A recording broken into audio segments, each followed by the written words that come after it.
Assalamualaikum warahmatullahi wabarakatuh. Jumpa lagi dalam program One Day One Book Sirah Muhammad is My Hero.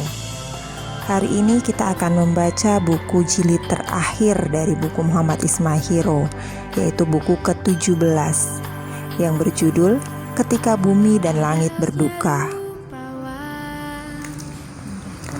29 Safar tahun 11 Hijriah. Rasulullah SAW berziarah ke pekuburan Baqi.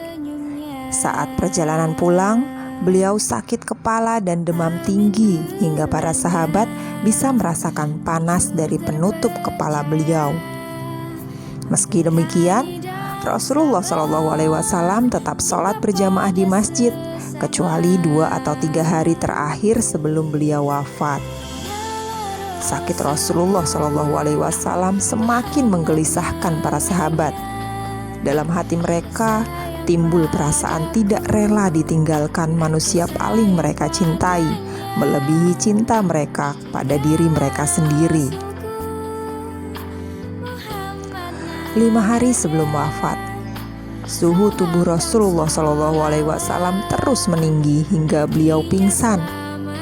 Setelah sadar, beliau meminta sahabat mengguyurkan air ke tubuhnya. Air itu berasal dari sumur yang berbeda. Guyurkan air kepadaku agar aku sanggup keluar menemui orang-orang, karena aku ingin berpesan kepada mereka, kata Rasulullah SAW. Ketika itu beliau merasa sakitnya sedikit berkurang. Beliau masuk ke masjid dengan selendang dan selimut di kedua bahunya. Kepala beliau diikat dengan sehelai kain. Beliau duduk di atas mimbar dan mulai bicara. Barang siapa pernah kupukul punggungnya, maka ini punggungku. Silakan dibalas. Barang siapa pernah kucederai kehormatannya, maka ini kehormatanku. Silahkan dibalas. Lanjut Rasulullah SAW. Seluruh sahabat terdiam membisu. Lelaki agung itu di tengah sakitnya yang begitu payah masih sempat mempersilahkan sahabatnya untuk membalas perbuatan yang mungkin pernah dilakukannya. 4 hari sebelum wafat, tubuh Rasulullah SAW menggigil, keringat dingin menetes. Beliau memanggil para sahabatnya dan kembali berpesan untuk mengeluarkan orang-orang Yahudi, Nasrani, serta orang musyrik dari Jazirah Arab. Beliau juga mengirimkan utusan untuk berdakwah sebagaimana yang beliau lakukan. Setelah itu, dengan tertatih-tatih, Rasulullah SAW tetap ke masjid. Beliau hendak menjadi imam sholat maghrib. Ketika Isya, beliau semakin parah. Berkali-kali beliau berusaha ke masjid, namun berkali-kali juga beliau pingsan. Beliau kemudian meminta Abu Bakar menjadi imam sholat.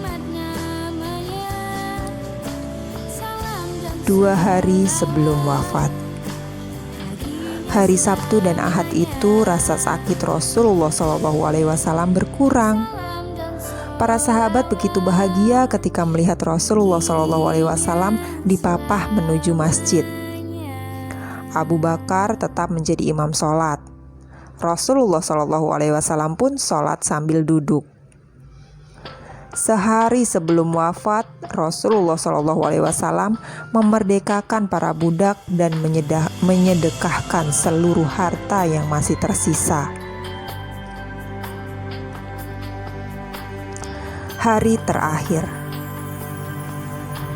suara azan Bilal memecah keheningan subuh. Rasulullah SAW menyingkap tirai. Beliau memandang dan tersenyum kepada para sahabat. Tak terkata kebahagiaan para sahabat melihatnya.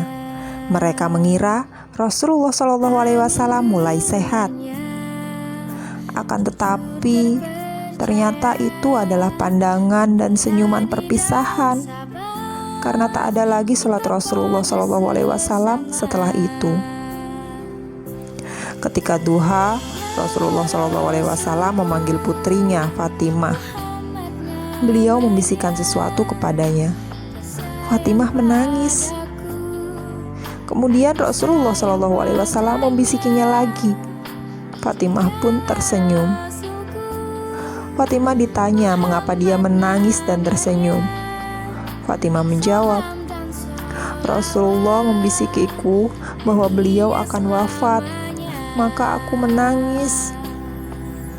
Beliau membisikiku lagi bahwa aku adalah orang pertama dari keluarganya yang akan menyusul hingga aku tersenyum. Sakit Rasulullah SAW semakin berat. Terasa pula pengaruh makanan beracun dari wanita Yahudi saat di perang Khaybar 4 tahun lalu. Beliau terus saja berpesan dengan terbata-bata kepada para sahabat. Salat, salat, dan hamba sahayamu. Aisyah, istri Rasulullah SAW, menyandarkan tubuh Rasulullah SAW kepadanya. Rasulullah SAW menggosok gigi atau bersiwak dibantu oleh Aisyah. Selepas bersiwak, beliau mengusapkan air ke wajahnya sambil berkata pelan, La ilaha illallah. Sesungguhnya setiap kematian ada sekaratnya. Rasulullah SAW lalu mengangkat tangannya. Beliau menatap langit-langit dan berkata, Ampunilah aku dan berbelas kasihlah kepadaku. Pertemukanlah aku dengan kekasih yang maha tinggi. Rasulullah SAW mengulangi kalimat itu hingga 3 kali. Kemudian beliau wafat. Saat itu hari Senin 12 Rabiul Awal 11 Hijriah, hari dan tanggal yang sama ketika beliau dilahirkan 63 tahun lalu. Inna lillahi wa inna ilaihi roji'un. Hari itu bumi dan langit berduka. Semua bersedih, semua menangis. Umar bin Khattab begitu terpukul. Dia berteriak lantang, barang siapa yang mengatakan Rasulullah SAW telah wafat, maka akan aku bunuh. Tidak ada yang berani melawan Umar, hingga Abu Bakar berkata, barang siapa yang beriman kepada Muhammad, maka Muhammad telah wafat. Akan tetapi, barang siapa beriman kepada Allah, maka Allah itu hidup dan tidak akan pernah mati. Umar pun terduduk lemas. Air matanya tak berhenti mengalir. Dia sadar bahwa manusia teristimewa yang pernah ada itu telah tiada. Selasa malam, Rasulullah SAW dimakamkan di bawah tempat tidurnya. Hal itu sesuai dengan ucapan beliau semasa hidup. Tidaklah seorang nabi wafat kecuali dia dimakamkan di tempat wafatnya. Para sahabat pulang dengan perasaan duka. Bilal tak lagi bisa mengumandangkan azan. Suaranya selalu terhenti pada kalimat Asyhadu anna Muhammadar Rasulullah. Tuntas sudah tugas dakwah Rasulullah SAW. Selama 63 tahun, Allah Subhanahu wa Ta'ala titipkan manusia agung itu untuk membahagiakan dan menyelamatkan seluruh umat manusia. Tidak ada lagi wajah teduh dan senyuman yang begitu penuh kasih sayang. Akan tetapi, beliau meninggalkan mukjizat terbesar, yaitu Al-Quran dan As-Sunnah. Beliau mewariskannya kepada kita agar kita mengikutinya. Allahumma sholli ala Sayyidina Muhammad. Terima kasih teman-teman sudah menyimak One Day One Book Zero Muhammad is My Hero dari jilid 1 sampai jilid 17. Semoga bermanfaat untuk teman-teman dan semoga kisah Rasulullah SAW bisa kita terapkan di kehidupan sehari-hari kita.